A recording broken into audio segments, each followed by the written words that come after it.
Samangkata sanjata ing tumapel, acucuh lawan sanjata daha, aprang loring kanter, apakut sama prawira, anglongi linongan, katitihan sanjata daha, ari nira aji dangdang gendis, moktah bamakreti kesatria Raden Mahisa Walungan, lawan mantri nira prawira aran Gubar Baleman. Moktaning ari nira dangdang gendis, muah wadya pinakati hati, sira Gubar Baleman, kalih karebat dening wado tumapel, amah gunung tenipun aprang. Samangkata wado daha kapalayu, apan kang pinakadining prang sampu kawenang. Iri kata sanjata daha bubar tawon, pungkur wedus, dahut payung, tanhana pulih mani. Samangkata sira aji dangdang gendis, murut saking paprangan, angungsi maring dewalaya, gumantung ing awang-awang. Tekaning undakan pakatik juru payung, lawan ammawatadah sedah, tadah toya panglante, sama milu ang awang-awang, prasidda kalah ring daha deniraken angrok.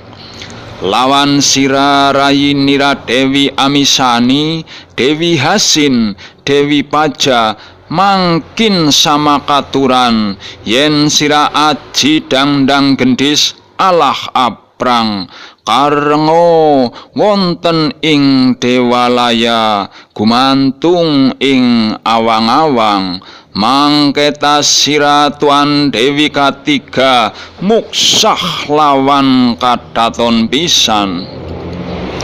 Iri kata siraken angrok, huwus ing jaya satru, mulih maring tumapel, kaputer bumi Jawa denira.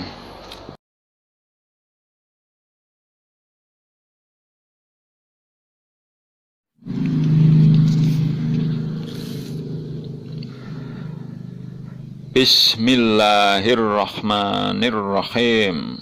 Assalamualaikum warahmatullahi wabarakatuh.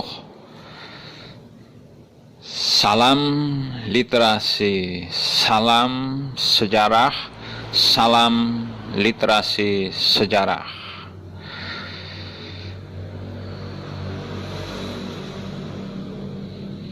Terima kasih.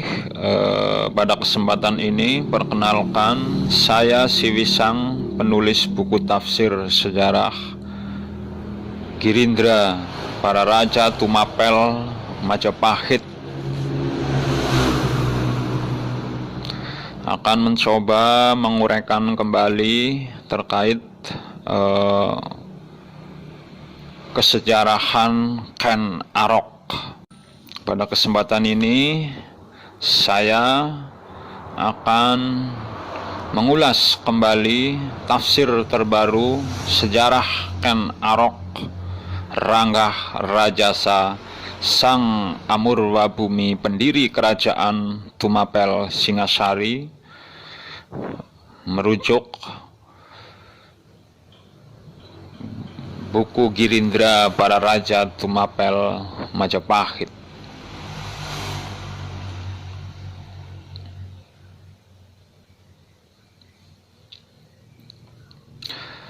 Selama ini Ken Arok memang merupakan salah satu tokoh yang cukup populer bagi para pembaca sejarah Jawa, terutama sejarah Singasari. Ken Arok, ketika ada nama Ken Arok, ingatan kita langsung tertuju kepada sosok Ken Dedes. Ken Arok, Ken Dedes, memang dua tokoh ini, Ken Arok dan Ken Dedes, adalah tokoh yang sangat berkaitan, bahwa boleh dibilang di awal munculnya kerajaan Tumapel Singosari, Ken Arok dan Ken Dedes ini menjadi sepasang tokoh sentral dalam sejarah Tumapel Singasari. Tapi siapakah Ken Arok? Siapakah Ken Arok?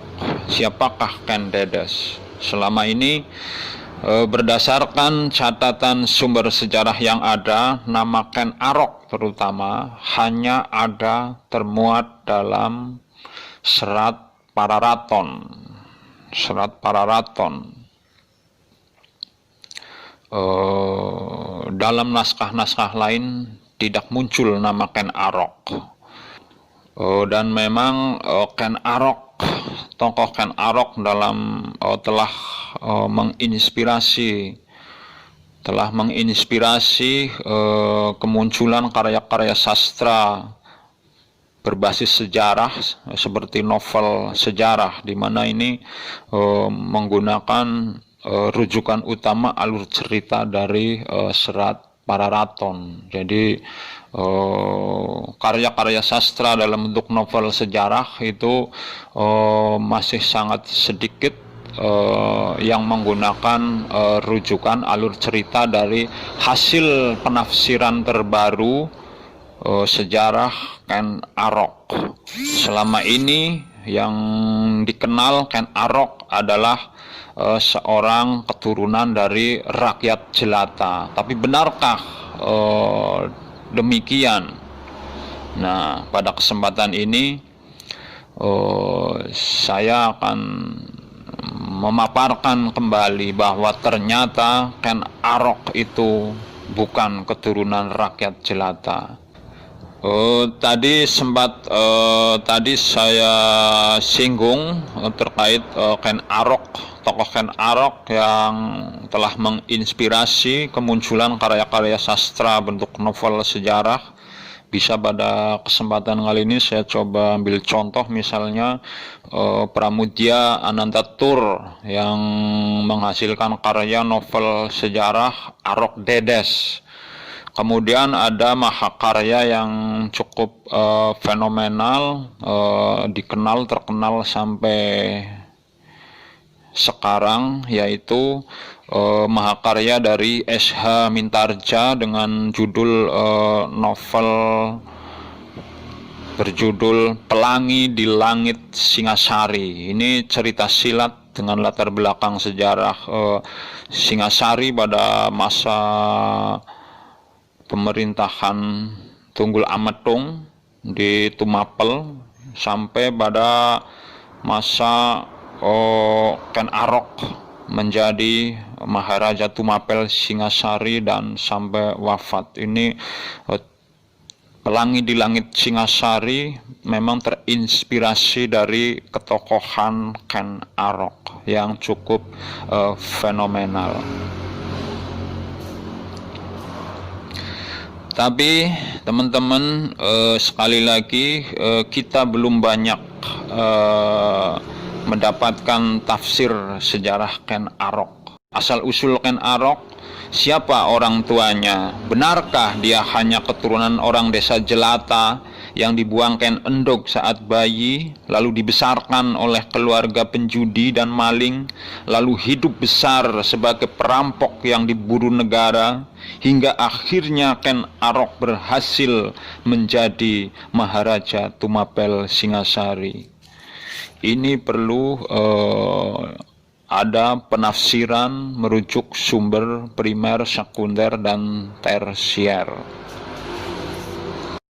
Bahwa buku tafsir sejarah para raja Tumapel Majapahit karya Siwisang terbitan tahun 2013 telah menghadirkan tafsir terbaru sejarah Ken Arok Ranggah Rajasa Sang Amurwabumi, bahwa menurut tafsir Siwisang, Ken Arok Ranggah Rajasa Sang Amurwabumi adalah putra Maharaja Janggala atau putra Maharaja Jenggala Sri Maharaja Girindra dari istri selir yang dalam serat Pararaton dikenal dengan nama Ken Endok. Sri Maharaja Girindra, ayah Ken Arok ini pernah terlibat perang besar dengan Sri Kertajaya Dandang Gendis, Maharaja Panjaludaha Kediri pada sekitar tahun 1194 Masehi. Ini berdasarkan sumber sejarah, berdasarkan pembacaan sumber sejarah Prasasti Kamulan 1194 Masehi, di mana dalam prasasti ini Kertajaya diberitakan tersingkir dari Istana Daha akibat serbuan musuh dari arah timur, Hana Satru Sangke Purwa. Maksudnya musuh dari timur Daha atau timur Gunung Kawi. Nah, kerajaan yang menyerbu Daha pada waktu itu adalah Jenggala Kutaraja di bawah kekuasaan yang pada waktu itu bertahta Sri Maharaja Girindra, ayah Ken Arok. Dalam buku Girindra Bararaja disebutkan bahwa Sri Kertajaya itu menyingkir ke Brangkidul atau selatan Sungai Brantas, berkubu atau membangun pertahanan di Brangkidul, mendapat bantuan dukungan dari kekuatan Brangkidul yang berpusat di Kalangbret atau Kalangberat. Nah, pada suatu ketika Sri Kertajaya akhirnya berhasil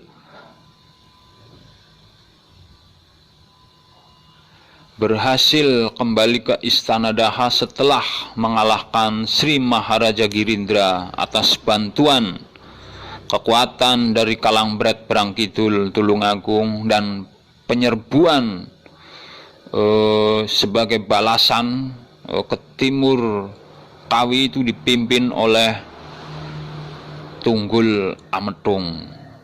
Tunggul Ametung berhasil menghancurkan Jenggala Kutaraja hingga berhasil menghancurkan kekuasaan Sri Maharaja Girindra, ayah Ken Arok. Tunggul Ametung kemudian ditempatkan sebagai penguasa daerah di Tumapel oleh Sri Kertajaya. Nah, Ken Arok yang dalam Kakawin Negara Kertagama lahir pada tahun 1182 Masehi, itu dalam perkembangannya setelah tumbuh remaja tahu sejarahnya jika Tumapel yang sedang diduduki Tunggul Ametung adalah bekas kerajaan yang sebelumnya dimiliki ayahnya, bahwa saat pemerintahan Sri Kertajaya, Ken Arok tahu riwayat sejarah ayahnya yang telah dihancurkan Panjaludaha. Oleh karena itu, Ken Arok bertekad membangun kembali kejayaan Jenggala Kutaraja dengan bercita-cita mengalahkan kekuasaan Sri Kertajaya di Panjaludaha. Maka Ken Arok segera mencari dukungan berbagai pihak, terutama sisa pengikut setia Sri Maharaja Girindra. Ken Arok, putra mahkota Girindra yang berhak atas tahta kerajaan Jenggala. Perjuangan dan strategi Ken Arok menuju puncak kejayaan pada akhirnya berhasil dengan menghancurkan kekuasaan Sri Kertajaya Dandang Gendis dalam Mahapralaya tahun 1222 Masehi. Ken Arok, Maharaja Tumapel Singasari, berhasil menyatukan Jenggala dan Panjalu, membangun wangsa baru, wangsa Rajasa atau wangsa Girindra. Demikian teman-teman,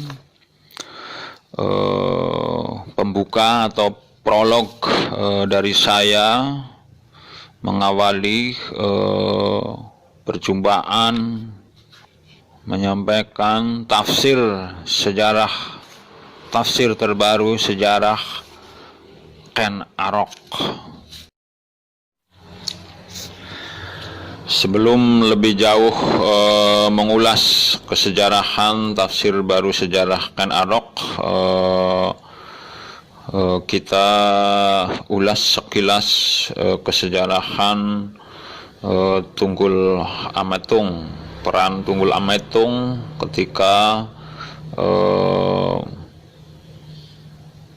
pemerintahan zaman Sri Kertajaya di Panjaludaha.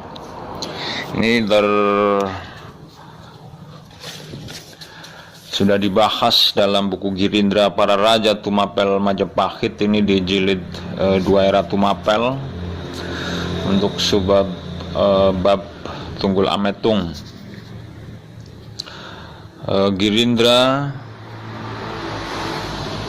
Buku Girindra Para Raja Tumapel Majapahit menulis, ketika Kameswara wafat, seharusnya yang mendaki tahta di Daha adalah keturunan Kameswara dari Sasikirana. Itu artinya cucu Raja Jenggala yang berhak naik tahta Panjaludaha, bukannya Kertajaya adik Kameswara. Inilah yang bikin Jenggala di Kutaraja sangat kecewa lalu menggempur Daha. Raja Jenggala waktu itu adalah Sri Maharaja Girindra, ayah Sasikirana. Sri Maharaja Girindra juga memiliki putra selir yang dikenal para raton sebagai Ken Arok. Pasukan Girindra Jenggala berhasil mendesak kekuatan Panjaludaha. Raja Kertajaya mengungsi bersama sisa pasukan pimpinan Senapati Tunggul Ametung menuju Kalangbret, Tulungagung.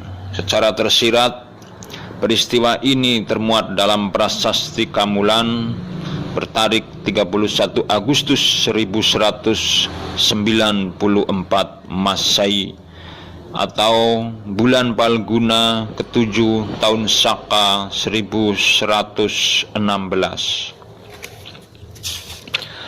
Disebutkan dalam prasasti bahwa Raja Kertajaya tersingkir dari istana Dagha akibat serbuan musuh dari arah timur. Penyerbuan terjadi sebelum keluarnya Prasasti Kamulan.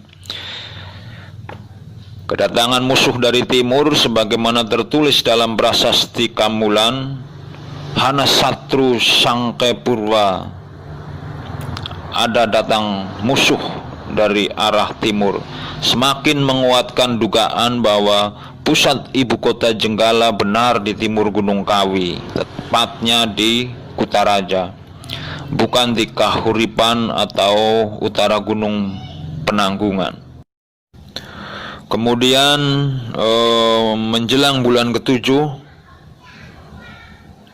tahun 1194 Masehi, setelah kekuatan terbangun kokoh,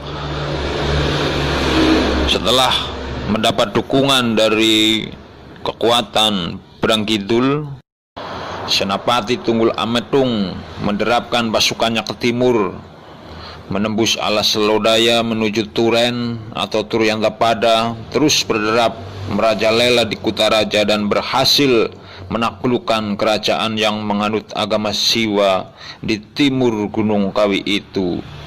Raja Jenggala Sang Girindra tersingkir dari Kutaraja bersama sisa pengikutnya. Setelah kembali bertahta di Daha, Kertajaya berupaya mengembalikan ketentraman dan ketertiban negara. Kebijakan pertama, menetapkan daerah di timur Gunung Kawi, daerah bekas pusat pemerintahan Jenggala, sebagai Kadipaten Amancanagara bernama Tumapel. Ini berada di bawah kekuasaan Panjaludaha. Ibu kota Tumapel tetap di Kutaraja. Sri Kertajaya kemudian menobatkan Senapati Tunggul Ametung sebagai penguasa pertama di Kadipaten Amanca Negara Tumapel. Kebijakan raja ini dikeluarkan sebagai penghargaan kepada Tunggul Ametung yang secara gemilang menunaikan tugas negara. Jadi dapat dikatakan Tumapel berdiri pada tahun 1194 Masehi. Wilayah kekuasaannya membentang di timur Gunung Kawi ke timur sampai Gunung Brahma, berbatasan dengan Lumajang, ke utara berbatasan dengan Hering atau Bangil Pamotan, lalu ke selatan sampai daerah Turen atau Turyantapada.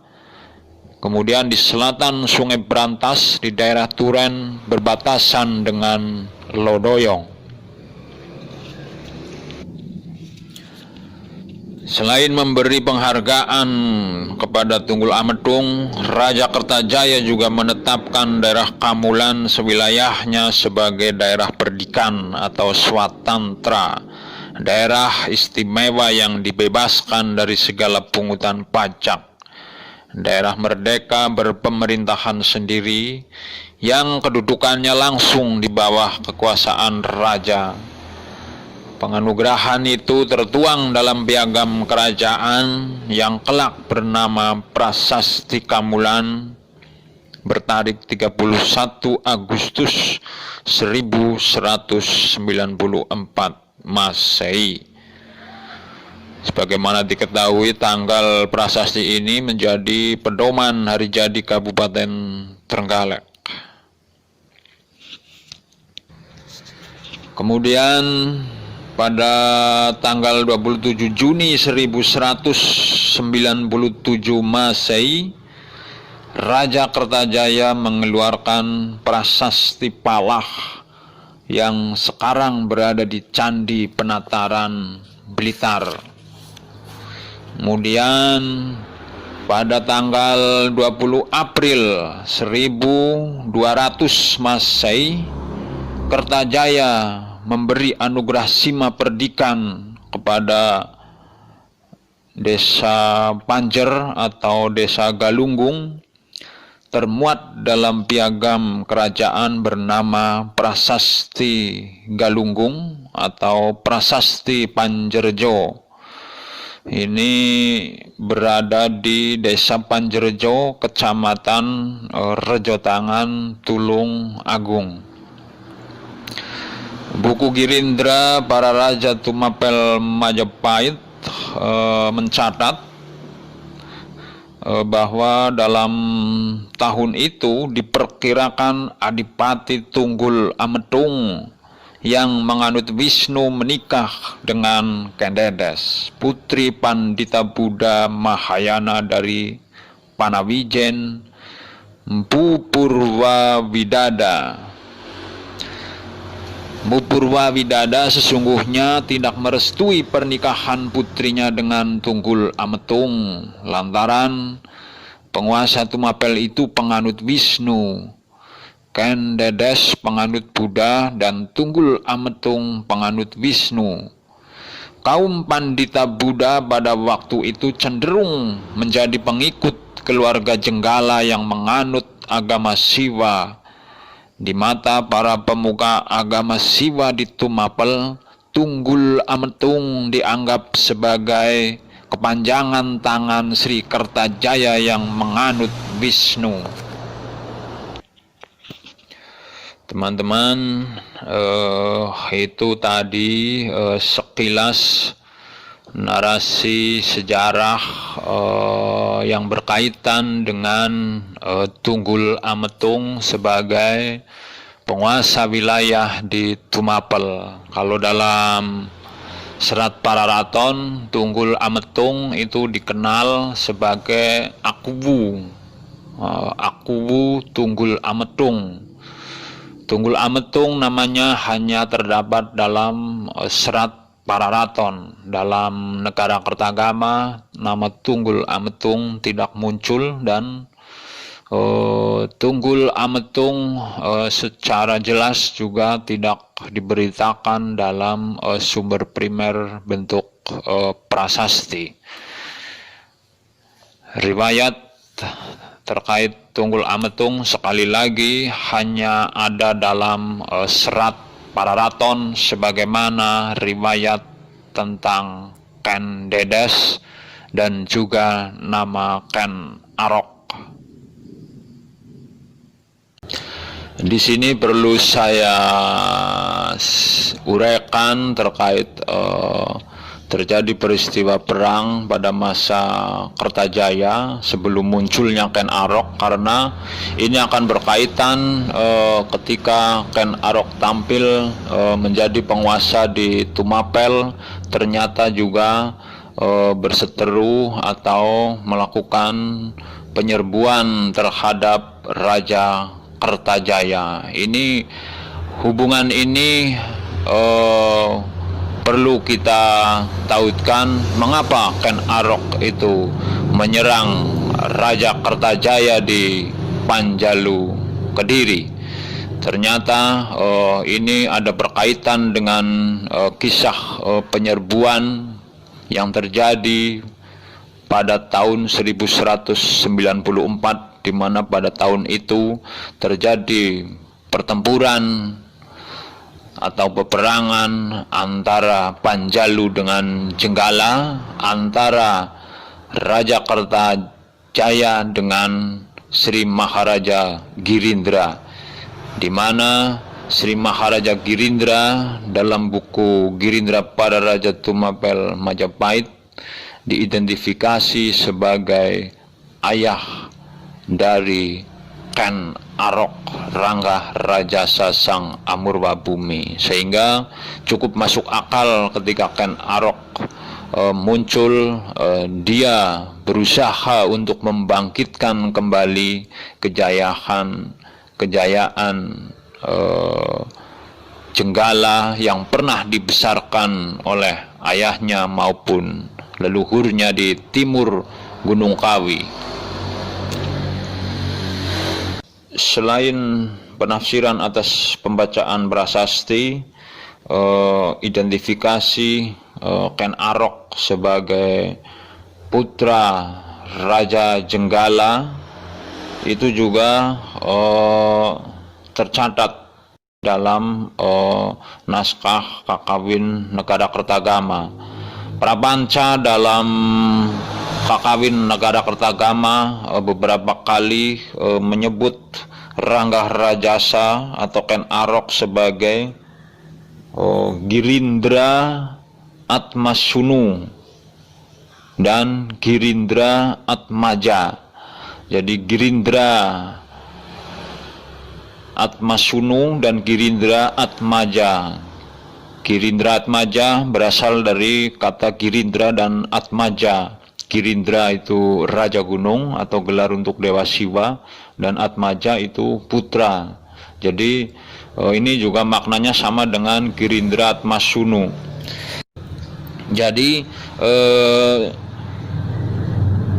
Negara Kertagama juga sudah secara tersirat menyebut Ken Arok sebagai putra Raja Gunung atau sang putra Girindra. Pada waktu itu seorang raja penganut Siwa itu adalah Raja Jenggala. Identifikasi Ken Arok sebagai putra Raja Jenggala itu juga dikuatkan dengan kisah cerita serat Pararaton yang menyebutkan bahwa ayah biologis Ken Arok adalah Dewa Brahma. Dewa Brahma itu juga bisa kita simbolkan sebagai simbolisasi seorang raja. Dengan demikian, berdasarkan penafsiran prasasti juga didukung dengan berita dalam serat Pararaton serta Kakawin Negara Kertagama, buku Girindra para Raja Tumapel Majapahit memunculkan tafsir baru bahwa Ken Arok Rangga Rajasa Sang Amurwa Bumi adalah putra Maharaja Jenggala, putra dari Sri Maharaja Girindra. Pada bagian selanjutnya, kita akan mulai lebih khusus membahas tafsir terbaru sejarah Ken Arok dalam buku Girindra. Mulai dari masa kehidupan awal Ken Arok, asal-usul, kemudian masa ketika Ken Arok di Tumapel sampai berhasil menguasai Panjaludaka. Kita juga akan membahas silsilah lengkap keturunan Ken Arok yang ternyata Anusapati ternyata adalah juga menantu dari Ken Arok. Dan kemudian kita akan bahas untuk pada bagian Ken Arok ini sampai berita wafatnya Ken Arok Sang Amurwabhumi. Tapi sebelumnya silakan teman dan sahabat semua yang sudah menyimak video audio ini, sudilah kiranya mendukung kanal YouTube The Blangsakan dengan klik subscribe, pencet tombol merahnya, padamkan merahnya, lalu klik like, share, dan silakan komen. Silakan subscribe dan pencet lonceng juga untuk otomatis menerima pemberitahuan postingan selanjutnya. Mulai sekarang dan selanjutnya, insya Allah kanal YouTube The Blangsakan yang merupakan kanal citizen journalism, kultur dan literasi, insya Allah akan secara rutin tiap Sabtu dan Selasa mengunggah konten khusus literasi sejarah para raja klasik. Apa yang telah dan selanjutnya akan saya sampaikan terkait tafsir sejarah para raja klasik, bahwa kita sepakat bahwa sejarah itu multitafsir. Sejarah penuh dengan kemungkinan, dan sejarah tidak berakhir tanda titik. Terkait membaca dan menafsirkan sejarah, saya kutip dari buku Girindra bahwa membaca dan menafsirkan sejarah bukan bertujuan mencari kebenaran sejati, melainkan mencari mana yang lebih masuk akal. Bahwa sesungguhnya hasil penafsiran sejarah dapat terpatahkan oleh penafsiran sejarah di masa kemudian kelak. Dalam sejarah tidak ada tanda titik, masih berkemungkinan muncul penafsiran-penafsiran baru seturut perkembangan ilmu sejarah atau penemuan-penemuan sumber terbaru. Kita bertemu kembali pada bagian selanjutnya. Mohon maaf dan terima kasih. Astaghfirullahaladzim. Wassalamualaikum warahmatullahi wabarakatuh. Salam literasi, salam sejarah, salam literasi sejarah.